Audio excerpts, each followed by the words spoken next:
할렐루야. 네. 우리가 새생명 전도 축제를 앞에 두고 우리가 지난주에 빌립과 또 안드레의 전도 원리에 대해서 함께 말씀을 나누는 시간들을 가졌습니다. 여러분, 세상에 많은 전도의 방법들이 있는데 지난주 우리에게 보여주었던 안드레와 빌립의 전도 방법은 무엇입니까? 그것은 바로 예수님을 통해서 예수님은 어떤 분이신가? 그것을 경험하는 것이고 그분을 통해 내가 깨닫고 발견한 것이 무엇인가에 대해서 또 확인하는 것입니다. 예수님이 어떤 분이신가 우리가 경험하게 되었다면 우리가 그분을 통해서 내 인생의 삶에 어떤 변화를 경험했는가, 어떤 소망을 갖게 되어졌는가, 예수님이 어떤 분이시고 경험한 분이 누구고 그리고 내 삶에 어떤 변화를 가져왔는가, 그것을 알려주고 전하는 것이 전도라는 사실들을 말씀드렸습니다. 구체적으로 그러한 내용들을 전하지 못한다 할지라도 우리가 논리정연하게 복음이 무엇이고 십자가가 무엇인가에 대해서 구체적으로 우리가 말할 수 없다 하더라도 또 하나의 방법이 있습니다. 그것은 Come and see. 와서 보라입니다. 내가 구체적으로 예수님에 대해서 논리정연하게 소개하지 못한다 할지라도 와서 보라. 그 초청을 하게 되면 우리 예수님께서 그 모든 문제들을 또 궁금한 것들을 알고자 하는 것들을 해결해 주신다라는 것입니다. 우리가 지난주에 그 말씀을 듣고 초청장을 가지고 또 가족과 또 자녀들과 또 이웃들에게 친구들에게 초청장을 전달하는 시간들을 가졌습니다. 여러분의 초청장을 전달하면서 받게 된 반응들은 무엇입니까? 정말 기쁜 마음으로 그 초청을 받고 내가 다음 주에 꼭 새생명 축제에 꼭 가겠다라고 하는 분들도 계시지만 대부분 유보하고 또 미적지근한 반응을 보였을지 모릅니다. 그럼에도 불구하고 오늘 우리는 그 기대와 소망을 놓치지 말아야 합니다. 오늘 본문의 말씀의 제목이 강권하여 내 집을 채우라는 말씀인데요. 오늘 이 말씀을 함께 나누고 들으면서 다시 한번 소망을 갖고 한 주간 동안 긴장감을 놓치지 않고 한 영혼을 주님께로 인도하는 그 일에 지혜를 가질 수 있는 귀한 은혜의 시간이 되시기를 주님의 이름으로 축원합니다.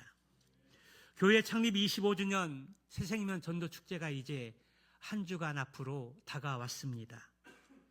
지금까지 우리는 가족을 비롯해서 또 자녀들 그리고 가족 구성원들, 친구, 이웃들을 초청하기 위해 준비해 왔습니다. 설레이는 마음을 가지고 때로는 반신반의한 마음을 가지고 그렇지만 이 기회를 놓치고 싶지 않아서 기도하는 가운데 어떻게 하면 한 영혼을 주님께로 인도할 수 있을까 기도하고 위로받는 성령의 지혜를 구하면서 이제 한 주간을 기다리고 있습니다. 여러분들이 기도하고 준비하고 기대하는 그 모든 것들이 하나님께서 연락해 주시고 그 은혜를 또 축복을 누리고 경험할 수 있는 귀한 기회가 되시기를 주님의 이름으로 축복합니다. 오늘 본문의 말씀의 내용은 큰 잔치 비유의 말씀입니다. 이 큰 잔치 비유의 내용을 다른 말로 하면 하나님 나라의 천국 잔치라고도 할 수 있습니다. 여러분, 잔치하면 생각나는 잔치가 무엇이 있습니까? 결혼식의 잔치를 비롯해서 요즘 또 한갑이라든지 칠순, 팔순, 구순의 잔치들이 있습니다. 또 시골에서는 이웃의 자녀들이 사법고시나 행정고시를 패스했거나 고위직에 영전하게 되면 현수막을 내걸고 또 그 당사자인 부모가 동네 잔치를 배설을 합니다. 그러면 동네 분들이 그 잔치에 찾아가서 자식 잘났다라고 축복해 주면서 음식을 함께 나누고 축하하는 시간들을 갖습니다. 성도 여러분, 지금까지 살아오면서 여러분들에게 가장 기억에 남을 만한 감동적인 잔치는 어떤 잔치였습니까? 저는 13년 전, 어머님이 돌아가시기 전에 13년 전에 팔순을 두 분이 맞이하셨는데요. 결혼 60주년에 또 나이는 팔순. 그래서 저희들이 가족이 다 모여서 하느님 앞에 먼저 예배를 드리고 또 맛있는 음식이 배설되어진 그 장소에 가서 예배를 드리고 또 가족 사진을 찍고 그리고 작은 음악회를 가졌습니다. 악기를 다룰 수 있는 모든 악기들을 동원을 해서 음악회를 하고 아이들은 피리를 불고 또 찬양도 하고 또 지민이는 그때 마술도 했는데요. 그 이후에 할머니한테 마술은 마귀가 하는 것이니까 하지 마라. 그래가지고 그 이후부터는 마술 안 합니다. 어쨌든 사람들의 귀를 즐겁게 하기 위해서 마술도 하고 그런 시간들을 가졌습니다. 얼마나 재미있었는지 모릅니다. 그리고 작년 큰 아이 결혼 예식에 또 많은 분들이 오셔서 축하해주고 축복해주고 또 우리 교인들이 많이 오셔서 내일처럼 축하해주는 일들을 경험하게 됐을 때 제 기억에 부모님 팔순 잔치와 큰아이 결혼 예식 잔치가 제 기억에 참으로 남습니다. 성경에도 보면 크고 작은 잔치들이 많이 기록되어져 있는데요. 믿음의 조상 아브라함이 송아지를 잡아서 큰 잔치를 연 이야기가 있습니다. 또 이스라엘 백성들이 하나님이 명령하신 여러 절기들을 이렇게 지키면서 이스라엘 백성들이 또 일주일 또 그 절기의 의미들을 새기면서 음식을 먹고 나누는 가운데 잔치하는 이야기들이 있습니다. 다윗 왕 때 이제 빼앗겼던 언약궤 그리고 에돔의 집에 있었던 그 언약궤를 다윗 성으로 옮기는 가운데 다윗이 바지가 내려가는 것도 모르고 춤을 추면서 기뻐하고 잔치를 연 그러한 성경의 이야기들이 있습니다. 그리고 에스더 1장의 말씀을 보게 되면 아하수에로 왕이 수산공에서 즉위한 그 이후에 그 기쁨을 가지고 백성들에게 일주일 동안 정원에서 잔치를 연 이야기들이 구약에 기록되어 있습니다. 또 복음서의 말씀을 보게 되면 예수님의 첫 번째 기적이었던 가나 혼인잔치. 가나 혼인잔치에 우리 예수님이 참석하셔서 물이 포도주로 변하는 놀라운 기적을 베풀었던 가나 혼인잔치들이 있습니다. 그리고 예수님께서 마태를 부르셨을 때에 마태가 기쁜 마음으로 음식을 준비하고 예수님을 대접했던 그 이야기들이 있고 그리고 어떤 바리새인들이 베푼 잔치에 참여한 이야기 등 성경의 말씀을 보게 되면 즐거운 잔치의 이야기들이 많이 기록되어져 있습니다. 오늘 본문의 말씀 보게 되면 어떤 사람이 큰 잔치를 베풀고 지인들을 초청하였다는 이야기가 기록되어져 있습니다. 여기서 많은 사람들을 초청한 분이 하나님이라고 한다면 그 초청을 받은 사람은 유대인들을 비롯한 이방인들을 가리키고요. 또 부심부름을 하는 종들은 그 당시 선지자들과 또 오늘날 성도들을 가리킨다라고 할 수 있습니다. 주인은 잔치를 베풀고 시간이 임박하게 되었을 때에 종들을 보내어서 초청한 사람들에게 어서 오십시오. 모든 것이 다 준비되어 있습니다. 라고 종들에게 보내서 그렇게 다시 한번 전하게 했습니다. 그런데 초청을 받은 사람들은 하나같이 핑계를 대면서 사양하는 것이었습니다. 종들이 들어와서 주인께 그대로 보고하자 주인이 노하면서 종들에게 길거리에 가서 사람들을 데려오라고 말합니다. 그 명령에 순종해서 종들이 갔다 왔지만 아직도 그 잔치자리에 많은 자리가 비어 있었다는 것입니다. 이번에도 주인은 종에게 길과 산 울타리로 나아가서 사람들을 강권하여 데려다가 내 집을 채우라, 그렇게 명령하십니다. 오늘 본문에서 큰 잔치에 초청받은 사람들은 어떤 사람들인지 그 부류를 살펴보고자 하는데요. 첫 번째 사람은 유대인들입니다. 그들은 하나님의 주권으로 선택된 백성들이지만 그들 가운데 선민사상에 빠진 사람들이 많이 있었습니다. 우리만 구원받고 다른 이방인들은 구원받지 못했다라는 겁니다. 많은 민족들 가운데 우리가 택함 받았다라는 것입니다. 그럼에도 불구하고 그들은 하나님이 약속하신 메시아 예수 그리스도가 성육신하여 오셨음에도 불구하고 예수님을 받아들이거나 영접하지 않았습니다. 오늘 본문의 말씀에 보니까 하나님이 초청하신 큰 잔치 자리에도 거절하는 것들을 보게 됩니다. 그리고 그들은 예수를 믿지 않고 오히려 예수님을 십자가에 못 박게 해서 죽인 장본인들입니다. 두 번째 사람들은 소외된 사람들입니다. 그들은 가난한 자들이었고 몸이 불편한 자들이었습니다. 또한 그들 가운데 맹인들과 저는 자들이 있었습니다. 그런데 이 부류의 사람들은 유대 사회에서 환영받지 못하는 사람들이었습니다. 왜냐하면 그 당시 가난과 질병은 죄 때문이라고 생각하였기 때문입니다. 그래서 유대인들은 그들을 멸시하고 경멸했습니다.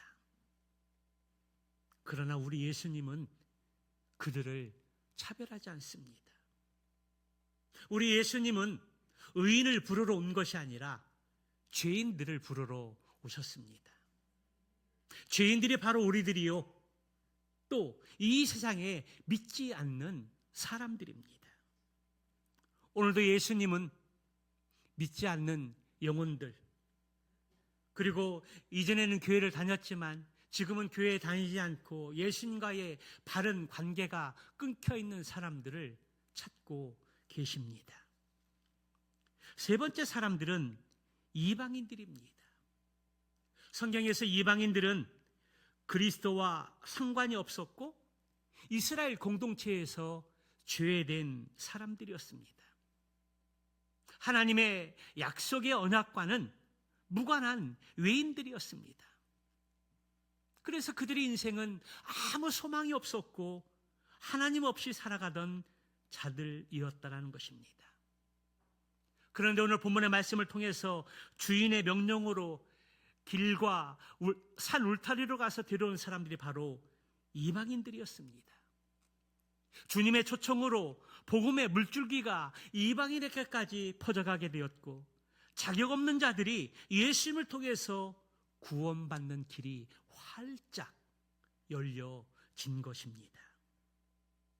오늘 본문 16절에 보면 어떤 사람이 큰 잔치를 베풀고 많은 사람들을 초대했다라고 말씀하고 있습니다. 다음 주 행복한 우리 교회가 교회를 창립한 지 25주년을 맞이하는 뜻깊은 날입니다. 그 뜻깊은 날에 하나님의 교회를 세우신 궁극적인 목적이 하나가 영혼 구원에 있는데, 그래서 우리는 창립 25주년에 새생명 전도 축제를 계획을 하고 한 영혼을 주님께로 인도하고자 하는 잔치를 준비하고 있습니다.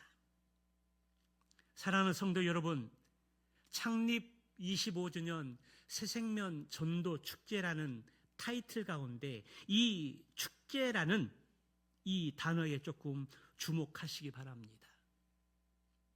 여러분, 축제가 무엇입니까? 아마도 봄학기에는 각 대학마다 축제들이 있었었고요. 또 가을에 축제를 계획하는 대학들도 있을 것입니다.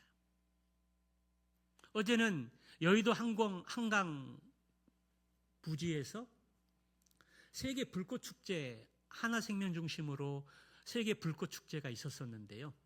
100만 명의 인파가 모여들었다고 합니다. 그래서 그 불꽃 축제가 생방송 이렇게 되어져서 잠깐 라이브로 한번 보기도 했는데요. 어마어마한 인파들이 몰려들어서 그것을 구경하고 있었습니다. 100만 명의 사람들이 몰려든 이유가 무엇일까요? 불꽃 축제에 흥미를 끌었다는 것입니다. 많은 사람들의 관심을 끌었다는 것입니다. 불꽃 축제를 통해서 눈과 귀와 마음을 즐겁게 하는 그러한 시간들이었다라는 것입니다.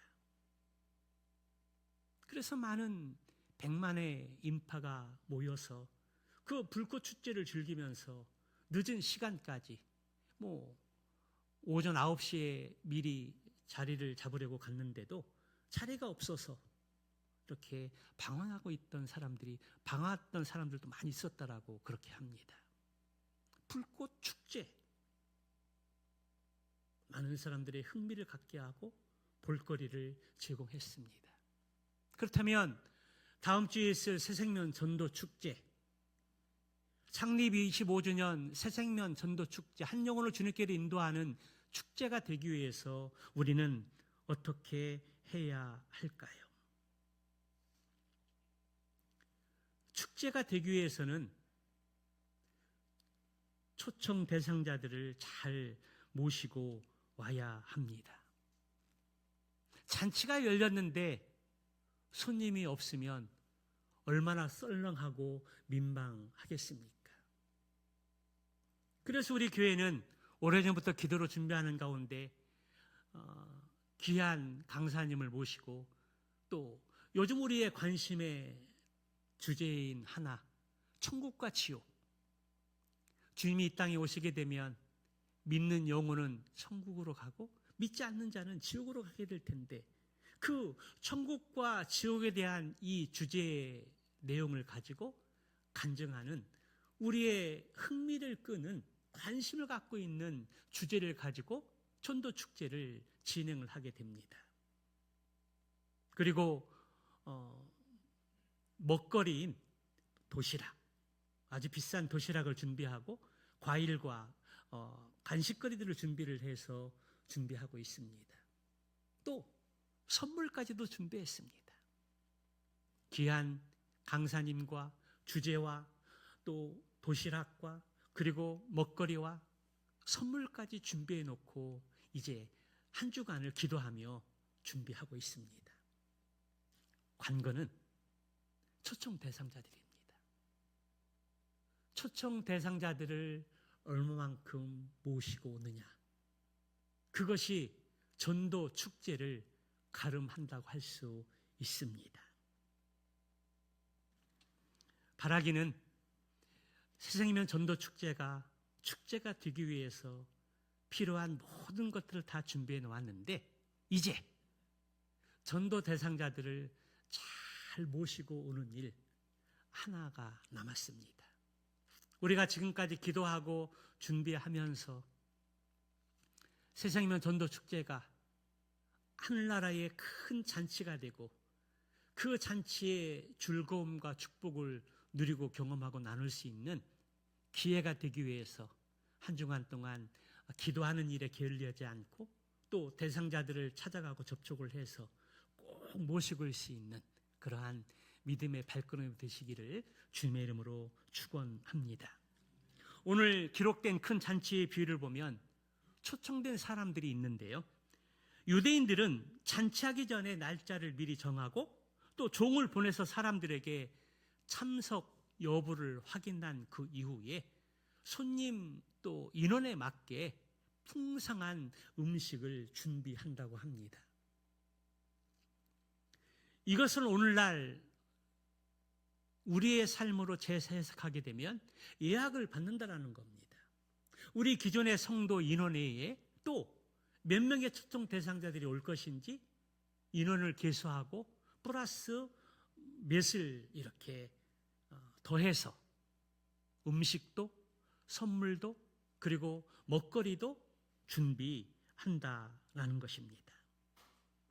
그런데 처음에는 초청에 응했던 사람들이 정작 그 잔칫날의 시간이 되자 모두 하나같이 핑계를 대면서 잔치에 가지 못하겠다는 것입니다. 여러분, 그 이유가 무엇입니까? 첫 번째 사람은 내가 밭을 샀으니 보러 가야겠다는 것입니다. 이 말은 내가 밭을 샀는데 거기 가서 일할 것이 있다는 것입니다. 그런데 왜 하필이면 잔치 시간에 밭에 가서 일을 하려는 것입니까? 이것은 잔치에 가기 싫어서 핑계를 대는 것입니다. 궁색한 변명을 늘어놓는 것이나 다름이 없다라는 것입니다. 두 번째 사람은 소 5겨레를 샀는데 어떤지 보러 가야 된다고 핑계를 대면서 양해를 구하고 있습니다. 여기 소 5겨레는 소 5쌍을 말하는데요. 소 10마리를 샀습니다. 그리고 그 소들이 건강한지, 일들은 잘하는 소인지 그런 것들을 점검해야 한다라는 것입니다. 물론 이 말은 그 점검은 필요한 일인지 모릅니다. 그러나 불가피하게 소를 시험해보지 않고 샀다 하더라도 먼저 약속되어진 잔치에 참여하지 않는 것은 합당하지 않다는 것입니다. 잔치에 참여하고 와서 그 소를 테스트하는 그 일을 해도 늦지 않을 텐데 핑계를 대고 변명을 합니다. 세 번째 사람은 장가 들어서 갈 수 없다라고 말합니다. 이 사람의 말은 어느 정도 타당한 말처럼 들립니다. 신명기 24장 5절의 말씀에 보게 되면 사람이 새로이 아내를 맞이하였으면 그를 군대로 내보내지 말 것이요 아무 직무도 그에게 맡기지 말 것이며 그는 1년 동안 한가하게 집에 있으면서 그가 맞이한 아내를 즐겁게 할지니라. 그렇게 성경은 말씀하고 있습니다. 그런데 이 말씀의 의미는 전쟁터에 나가는 것을 면제해 주는 것은 장가를 들었을 때만 일시적으로 적용하는 제도였습니다. 잔치와는 아무 상관이 없는 말입니다. 그러기에 이 사람의 말도 결국은 핑계에 불과하다는 것입니다. 이미 말씀드렸듯이 이 사람들은 먼저 주인의 초청에 응했던 사람들이었습니다. 그러나 그들은 잔치 당일에 여러 이유와 핑계와 변명을 대면서 가지 못하겠다라고 이야기합니다. 유대인들은 불가피한 경우가 아닌 그 이유로 잔치의 초청에 응해놓고 갑자기 참석하지 않는 것은 큰 결례를 범하는 것입니다. 그런데 그들은 왜 초청에 응해놓고 잔치 시간에 이런 이유와 핑계와 변명을 하고 있을까요? 그들은 처음부터 이 잔치에 참여할 마음이 없었습니다. 그리고 이 세 사람들은 바로 유대인들을 가리키는데요. 유대인들은 아브라함 때부터 하나님의 택한 백성이라는 자부심을 가지고 있었습니다. 그런데 정작 하나님 나라의 잔치의 주인공인 예수님께서 이 땅에 오셨지만 잔치의 주인이신 예수님을 믿지 않았습니다. 그들은 예수님을 인정하지 않았다는 것입니다. 그들은 선민의식, 할례, 종교의 의를 자랑했습니다. 그리고 결국은 예수님이 하나님으로 했을 때 신성 모독이라고 이야기하면서 예수님을 십자가에 못 박아 죽였던 것입니다. 잔치에 초청을 받았다가 참여하지 않은 사람들의 핑계를 보면 그럴 만한 이유가 있습니다. 자신들이 생각하기에 나름대로 합당한 핑계라고 생각합니다. 자신들의 변명을 정당화하기 위해서 합리화하는 것이 그럴듯합니다. 그러나 예수님께서 어떤 이유와 핑계와 변명보다 이 잔치에 참여하는 것이 더 중요하다라고 말씀합니다. 15절의 말씀에 보게 되면 하나님 나라의 떡, 음식을 먹는 자들이 복이 있다라고 말씀합니다.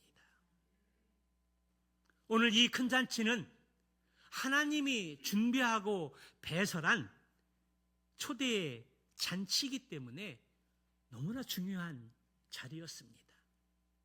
어떠한 이유와 핑계와 변명이 허용되지 않았습니다. 그런데 그들은 한결같이 이유와 핑계와 변명을 대면서 초청을 거절합니다. 그래서 주인은 초청을 거절한 이유와 핑계와 변명을 들으시고 말씀하시기를 빨리 시내의 거리와 골목으로 나아가서 가난한 자들, 몸이 불편한 자들, 맹인들과 저는 자들을 데려오라고 명령하셨습니다. 그래서 종들은 주인의 명령대로 다 이행했지만 아직도 자리가 많이 남아 있었습니다. 주인이 준비한 잔치가 얼마나 큰 잔치였던지 두 번째로 초청에 응한 사람들만으로는 잔치 자리를 다 채울 수가 없었다라는 것입니다. 턱없이 부족했다라는 것입니다. 그러자 주인은 다시 이렇게 명령합니다. 23절의 말씀에 보게 되면 주인이 종에게 이르되 길과 산 울타리로 나아가서 사람을 강권하여 데려다가 내 집을 채우라. 여기 중요한 말이 있습니다. 강권하여 데려다가 내 집을 채우라. 여기 강권하다는 이 말은 온갖 수단 방법을 동원하여 설득하고 간청하여 하게 만든다. 그러한 의미입니다. 찾아가서 한두 번 전하고 마는 것이 아니라 온갖 수단을 가리지 말고 설득하고 간청하여 주님께로 데려오라는 뜻입니다. 한마디로 끝까지 설득하여 데리고 오라는 뜻입니다. 초청받은 사람들이 거절하는 이유와 핑계와 변명을 하더라도 포기하지 말고 친절한 자세로 끈질기게 권면하여 초청을 받아들이도록 하라는 뜻입니다. 다음 주가 새생명 전도 축제입니다. 한 주간 남았는데요. 또 전도 대상자들을 찾아가서 새생명 전도 축제의 목적들을 함께 이야기하고 공유하고 나누는 가운데 다시 한번 확인하고 또 다른 이유와 핑계와 변명이 또 생기지 않도록 다음 주에 꼭 초청해서 모시고 올 수 있도록 축복합니다. 그러기 위해서는 강권하다라는 의미를 계속 묵상하고 생각하는 가운데 수단과 방법을 가리지 말고 그 영혼을 궁히 여기는 마음으로 초대해서 천국 잔치가 하나님이 기뻐하시는 잔치가 될 수 있도록 기대하고 소망하는 가운데 또 그 일을 이룰 수 있는 저와 여러분 되시기를 주님의 이름으로 축복합니다. 예수님께서 사람들을 강권하여 데려다가 내 집을 채우라, 그렇게 말씀하신 그 이후에 덧붙이는 하나의 말씀이 있습니다. 24절의 말씀인데 우리 한번 같이 보도록 할까요? 같이 봅니다. 시작. 내가 너에게 말하노니 전에 청하였던 그 사람들은 하나도 내 잔치를 맛보지 못하리라 하였다 하시니라. 이 말씀을 현대어 성경으로 다시 보면 내가 분명히 말해두지만 먼저 초대했던 그 사람들은 하나도 내 잔치를 맛보지 못할 것이다, 그렇게 경고하고 있습니다. 여러분, 이 말이 얼마나 무서운 말입니까? 여러분, 이 말이 얼마나 두려운 말입니까? 내가 말하노니 청을 받았던 먼저 사람들은 하나도 내 잔치를 맛보지 못할 것이다. 너무나 두렵고 너무나 무서운 말입니다. 그래서 우리는 고린도서 6장 2절의 말씀을 기억해야 합니다. 보라, 지금은 은혜 받을 만한 때요, 보라, 지금은 구원의 날이로다. 지금 하나님이 베풀어 주시는 은혜의 시대입니다. 누구든지 예수 그리스도를 믿기만 하면 하나님의 은혜를 덧입을 수 있습니다. 그리고 지금은 구원의 문이 닫히기 전입니다. 활짝 열려 있다는 것입니다. 지난 금요일 날 스가랴서 8장 말씀을 함께 나누는데요, 너무나 하나님이 주시는 메시지가 있었습니다. 그들이 바벨론을 통해서 이스라엘의 멸망을 당하고 그리고 예루살렘 성전이 불타게 되었을 때에 유다 백성들이 4월, 5월, 7월, 10월 1년에 4번씩 금식 기도를 하면서 하나님 앞에 은혜를 구했습니다. 하나님, 예루살렘 성전이 다시 지어지고 회복될 수 있도록 도와주십시오. 이스라엘 민족이 다시 소성될 수 있도록 하나님 은혜를 베풀어 주십시오. 금식하면서 그런 기도를 드렸습니다. 그리고 하나님께서 유다 백성들에게 은혜를 베풀어 주셨는데요, 은혜를 베풀어 주시면서 하나님께서 그들에게 요구하는 것이 있습니다. 은혜에 합당한 삶을 힘써 살아라. 내가 너에게 은혜를 베풀어 줄 테니 은혜에 합당한 삶을 살라고 말씀해 주셨습니다. 그전까지 그들은 이웃과 진실을 말하지 않고 또 공정한 재판을 행하지 않고 진리를 말하지 않고 진실을 말하지 않고 또 다른 것들을, 악한 일들을 도모하는 삶들이었습니다. 그런데 은혜를 베푸는 은혜에 합당한 삶이라는 것은 이웃에게 진리를 말하고 공정한 재판을 행하고 그리고 악을 도모하지 않고 진실을 행하는 것이었습니다. 이스라엘 백성들이 그러한 삶을 살고자 했을 때 하나님이 은혜를 베풀어 주십니다.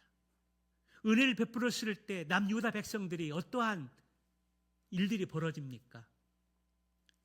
다른 언어를 사용하고 있는 이방 사람 10명이 유다 백성 한 사람을 붙잡고 그런 고백을 합니다. 우리가 하나님이 너와 함께 하시는 것을 우리가 보았다. 우리도 하나님의 은혜를 잊기를 원한다. 그리고 우리도 너희와 그러한 삶을, 너희가 사는 삶처럼 우리도 그러한 삶을 살기를 원한다. 세계 열방의 사람들이 유다로 몰려들어서, 예루살렘으로 몰려들어서 우리도 은혜 받고 은혜 받은 삶을 살고 싶다라고 언어가 다른 이방 사람들이 유다로 그리고 예루살렘으로 몰려드는 것을 볼 수가 있었습니다. 10월 13일 새생명 전도축제가 그러한 날이 되기를 소망합니다. 우리가 은혜를 받아서 은혜 받은 사람의 인생의 삶이 어떤 것인지를 믿지 않는 사람들에게 보여주게 될 때에 그분들이 입술의 고백을 통해서 하나님이 함께 하시는 것을 우리가 보았다. 그래서 우리도 하나님의 은혜를 받고 너희들처럼 은혜 받는 삶을 살기를 소원한다. 믿지 않는 사람들이 믿는 사람들의 옷자락을 붙잡고 그렇게 애원하면서 소원하는 것입니다. 금요일 기도에 여러분들이 그 말씀 듣지 않았으면 영상 한번 보시기 바랍니다. 그리고 스가랴서 8장 15절부터 마지막 말씀까지 한번 읽어보시기 바랍니다. 어떤 놀라운 일들이 벌어졌는지, 유다 백성들이 은혜받는 삶을 살으니까 어느 가다른 이방 사람들이 몰려와서 우리도 그러한 삶을 살고 싶다고 그렇게 고백하면서 유다 백성들이 옷자락을 붙잡으면서 그렇게 매달리고 있습니다. 구원받은 사람들의 삶이, 은혜받은 사람들의 삶이 그렇게 되어야 된다는 겁니다.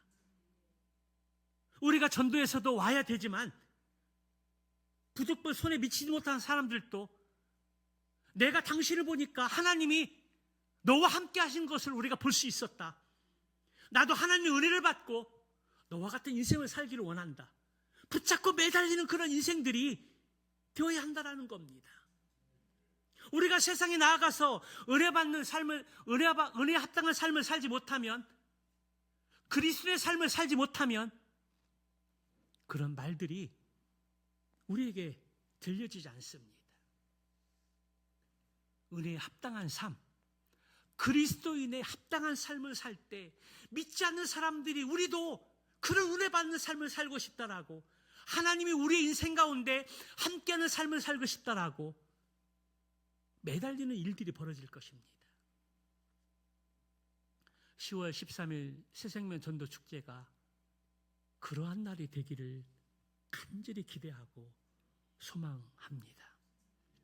믿는 우리들의 삶들을 보고 우리도 어떻게 하면 당신과 같은 삶을 살 수 있느냐라고, 우리가 어떻게 하면 구원받고 하나님의 자녀가 되고 지옥에 가지 않고 천국에 갈 수 있겠냐라고 묻고 질문하고 관심 갖고 그 문제가 해결될 수 있는 축복의 시간이 되기를 주님의 이름으로 축원합니다. 오늘 본문을 통해서 참으로 무시무시한 말을 우리에게 해주고 있습니다. 전에 처음을 받던 사람들은 한 사람도 다시 잔치자리에 참여하지 못할 것이다.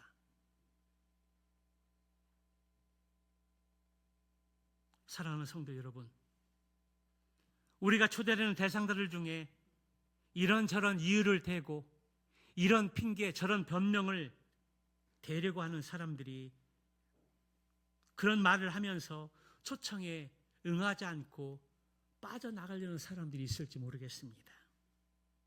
그렇다고 단념하거나 포기하지 마시기 바랍니다.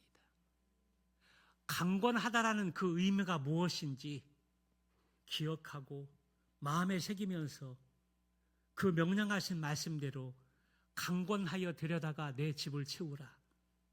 한 주간 동안 이 말씀을 기억하면서 또 묵상하는 가운데 그 말씀대로 실천하고 적용하고 실천할 수 있는 저와 여러분들이 되시기를 주님으로 축복합니다. 우리가 포기하지 않으면, 우리가 단념하지 않으면 그 영혼들은 기회가 있습니다. 우리가 전도하고 초청하고 10월 13일에 우리가 이 자리, 은혜 자리에 모시려고 할 때 그들이 이유를 대고 핑계를 대고 변명하는 것, 그것은 당연한 것입니다. 사탄의 권세 아래 있다가 예수님의 은혜 안에 들어오려고 하는데 사탄이 그래 어서 가 그렇게 보내줄까요? 아니요. 사탄의 권세 아래 더 오래 두고 싶고 지옥으로 들어가고 싶지, 그들이 은혜 안에 들어가서 믿음으로 구원받고 하나님의 자녀가 돼서 천국 가는 그 길을 닦아놓고 가라고 밀어줄까요? 아니요. 그렇지 않습니다. 사탄은 그 초청에 응하지 않게 이유와 핑계와 변명을 들어서 못 가게 가로막습니다. 그 영혼을 꽉 쥐고 놓지 않는다라는 겁니다. 전도는 영과 육의 싸움이듯이 10월 13일에 있을 새생명 전도 축제에 초청해서 이 은혜 자리에 모셔오는 것 또한 영적 전쟁입니다. 내 힘과 능력으로는 불가능하다라는 겁니다. 그래서 하나님의 불가항력적인 은혜가 필요합니다. 예수님의 중보기도가 너무 필요하다는 겁니다. 그리고 성령님의 강권적인 역사와 감동이 필요합니다. 오늘 본문의 말씀을 통해서 우리가 기억하고 순종해야 할 말씀이 있습니다. 그것은 바로 23절의 말씀처럼 강권하여 데려다가, 사람을 강권하여 데려다가 내 집을 채우라. 이 말씀은 지금 마지막 때 주님이 오실 날이 가까운 이때에 하나님이 우리에게 주신 거룩한 사명이고 또 우리가 또 순종해야 될 영역입니다. 우리가 제대로 복음을 전하고 초청했음에도 불구하고 그들이 거절한다면 그 책임은 그들의 몫입니다. 우리가 기회를 갖고 복음을 전하고 구원받는 귀한 이 은혜의 자리에 초청했음에도 불구하고 이유와 핑계와 변명을 들어서 거절하고 이 은혜 자리에 오지 않는다면 그 몫은 그들의 몫입니다. 우리는 초청하고 또 전도하고 또 여러 방법들을 동원을 해서 최선을 다했습니다. 초청에 응하지 않는 것은 이제 그들의 몫이라는 겁니다. 그러나 우리는 마지막까지 최선을 다해서 그들에게 복음을 전할 거룩한 책임과 사명을 지닌 자들입니다. 그래서 한 주간 강권하여 데려다가 내 집을 채우라. 이 말씀을 매일마다 묵상하면서 내가 강권해야 될 대상이 누구인가? 초청해서 은혜 자리에 모시고 올 분이 누구인가? 그것에 집중하고 주일 이른 아침에 이 은혜 자리에 초청해서 간증과 복음을 나누는 가운데 그 영혼들이 구원받고 하나님의 자녀가 되는 놀라운 천국 잔치가 되기를 소망합니다.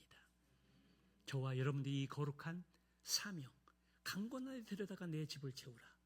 이 말씀에 순종해서 하나님 우리에게 부어주시는 놀라운 은혜와 축복을 경험하는 한 주간이 되시기를 주님의 이름으로 축원합니다.